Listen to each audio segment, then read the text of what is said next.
In today's demo, I'm going to show to you how to use Stockfish on chess.com. So basically what you have to do is simply go to chess.com and then you have to create your account. And after that, after you create your account, so I'm going to go on and log in using my account because I already have an account. So what you have to do is simply play games. So as you can see, after you complete games, you're going to see here all your games.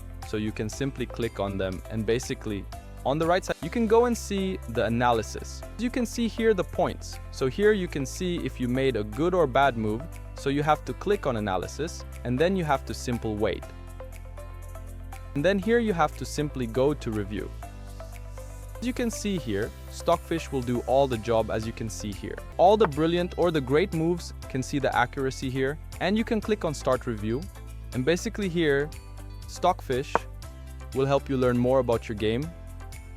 So I really hope you found this video helpful. Don't forget to like and subscribe, and I'll see you in the next video.